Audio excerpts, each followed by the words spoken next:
Guys, magandang gabi. Welcome back po dito sa Gandara SRU channel. Nandito na naman po ako ang nag-iisa ninyong nagmamagandang ka-digital records para magatid ang latest update and fresh happenings about po sa TVJ, sa Itbulaga at syempre ganun na rin sa labas at sa loob at labas ng showbiz. Kaya naman kung hindi ka pa nakaka-subscribe dito sa akin channel, pindutin mo lang po yung subscribe button dyan sa baba.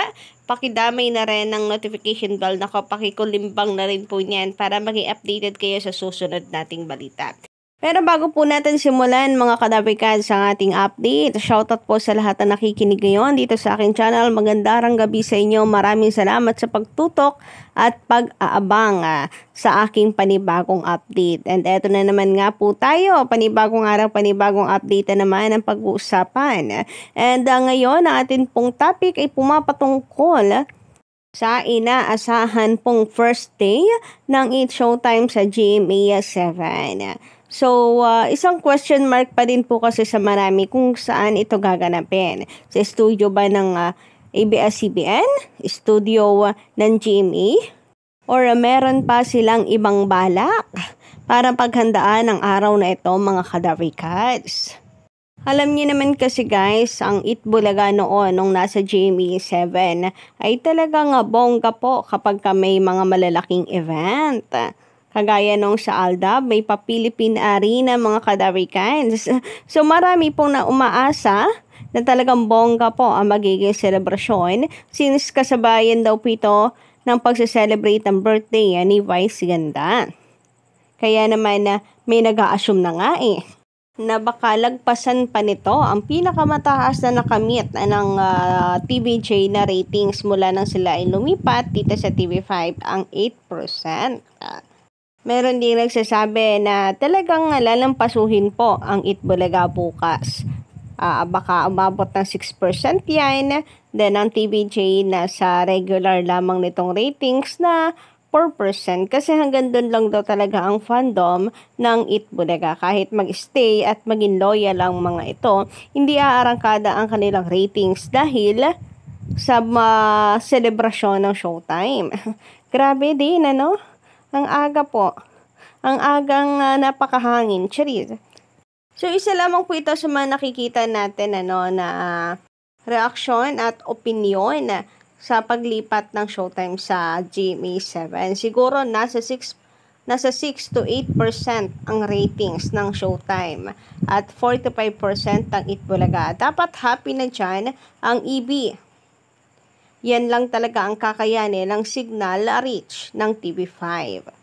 Samantala, salamat naman dito kay Happy Koo dahil sa pagtatanggol niya sa EB. Sabi niya rito, wow, pala decision ka, Maklino, Lee Maklino. Feeling mo naman, hype lang yan sa umpisa. Remember, nung sa GTV debut nila at naglaro lang Itbulaga TVJ, pero TVJ TV5 mas tinutukan ang TVJ and Legendary Cats. Anong laban ng low budget nun time?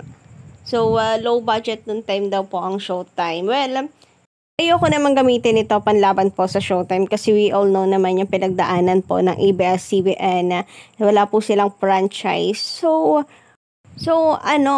for sure, naharap po talaga sila sa financial problems. But anyway, agree naman ako doon sa hype lang yan sa umpisa. Sabi ko nga po, ang tunay na malakas ay hindi umaasa lang sa hype, sa guesting. Tapos pag wala na, nga na rin, walay na rin. Bagsak na ulit. Pagdating sa regular days, walang laban. 'Di ba?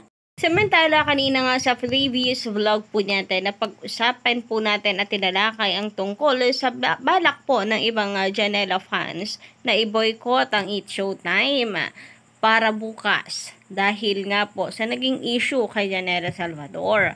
So sabi dito, because of you being shady again, Vice Ganda at Showtime, Janela got bashed. Masaya ba kayo? That interaction meant no harm. It was completely a joke that even Ann Curtis Smith laughed at. She was drugged, slut shame, and kung ano pa. Sana makatulog kayo ng maayos. So, makikita nyo dito, napakarami po nang nakapag-view ng tweet na yan with 174K. Kahapon pa yan ha. So, what more ngayon? So, talaga po mga ka-Dabarkads, nag-trending to sa social media. And ang isa daw sa nakakapanghimutok at very disappointing is that wala si Vice doon nung sabihin yon ni Janela. Late ito. What's even disappointing here, sabi dito, wala si Vice nung sinabi ni Janela yon. Okay, minomonitor mo yung show, pero I want to know ano ang intensyon to bring that up in the later segment of the show. Oo nga naman. Kung sa bagay, parte nga naman yung pagmamonitor ng show. Pero bakit kailangan pang i-bring up sa later segment nito? Halatang intensyon ng magparinig, mga Kadabarkads. So, kung hindi nagustuhan yung attitude, di wag nyo na lang sana i-guest sa susunod. Di ba? Pero dahil dyan, meron tuloy na amoy yung iba na baka itong si Vice, naiinggit kasi yung nararating ngayon ni Janela.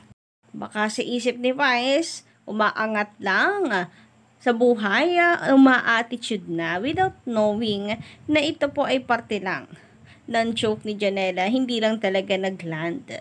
Kitang-kita naman di umano yung pagiging sorry nitong si Janela na hindi niya magagawa yung gusto ni Kim na kumanta. Sabi pa nga niya, is that babawi siya next time. So, meaning, hindi niya ginusto or hindi niya intensyon na ang mambastos at mag-attitude doon. Sadyang hindi lang naging land o mabenta yung kanyang joke or pumasok sa humor ng mga host doon. Anyway, speaking of opening ng Showtime po sa GMA 7, so meron din tayo nababasa na sana ay meron pong pag-grand welcome ang GMA sa ABS-CBN's noontime show. Sana daw po ay may pa-Philippine Arena ang mga ito dito. Usually kasi kapag may mga big events ang TVJ, Itbulaga sa GMA 7 on.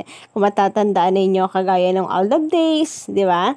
So, parang ganito rin ang gusto nilang mangyari, Kadabarkads, sa It's Showtime bilang pag-welcome ng GMA 7 dito. Parang grabe naman, parang napaka-importante po ng Showtime. Kung sa bagay, yan naman pong ipinapakita rin ng GMA 7 na talagang kailangan nila ang Showtime. Kailangan nila ang tulong ng ABS-CBN para lang mapataob ang TV5 na talagang lumalakas na po sa ngayon. So, may nag-request po dito, nakapuso fan / kapamilya fans na rin or Showtime Defender, STD. Hello, GMA Network at ABS-CBN. Gusto ko, kung makapag-gusto ko, kala mo kung sino nasusundin. Boss Yarn, gusto ko may grand welcome ito sa Philippine Arena. Grabe pa, boss, yung dating ano po parang nanguutos pwede po ba na may pag-grand welcome naman po kayo sa Philippine Arena since malaking event to? Pwede naman ganun pagkaka-deliver. Pero ang bossy, inuutosan yung GMA at ABS-CBN. Gusto ko. Boss Yarn. Anyway, sabi dito ni Happy Cool, hindi kakayanin Only legit Dabarkads / ang TVJ can do that. Can full of, can everything. Maraming sources / outlets sila para gawin yon. Kaya sorry sa idea mo, be. Ay wow, Philippine Arena. Bongga nga yan pag nagkataon. Pero ang kutob ko guys, ang tingin ko ay sa building lang po ito ng ABS-CBN maghaganap ka Ochi. Sabi po kasi sa nasagap nating chika, 'di ba, kamakailan, hindi po lilipat ng studio ang Showtime. Mananatili sila doon sa ABS-CBN's building. Talagang doon lang po sa GMA 7 ang kanilang programa starting bukas April 6. Samantala, magbasa naman tayo ng komento mula sa ating mga ka-legit Dabarkads. Shout out mga dear subscriber, lalo na kay Sir Roy Mesiano Mogol. Siguro taob ang birthday celebration ni Vice Ganda sa April 6. sa mga bagong ilalabas ng Itbulaga at TVJ. At hindi lang yon, isang araw lang magaganap yung kay Vice. Sa Itbulaga, buong buwan ng Abril magaganap. Yes guys, lagi po kasing ganyan kapag birthday celebration po ni Bossing. Hindi pa nagba-birthday si Bossing, may pa-cake na agad. Tsak, walang panama ang mga pakana ng Showtime. Kahit kumuha pa sila ng mga bighating artista sa April 6. So may nabalitaan na nga ba kayo guys? Ako wala pa. Pakalate lang din ako sa balita. Pachika na lamang din guys. Ay baliktad. Ako yung vlogger eh. Wala pa naman ako nababalitaan na big star na mag-guest bukas sa Showtime. Pero kung meron man, for sure malalapit ito kay Vice Ganda. Kasi alam niyo naman guys, kasabay ito ng pagdiriwang ng birthday celebration ni Vice Ganda. Pagdiriwang na nga, celebration pa. Anyway, yun lang po muna ang aking update para sa gabing ito. Don't forget to click the subscribe button and notification bell para po sa iba pang mga balita.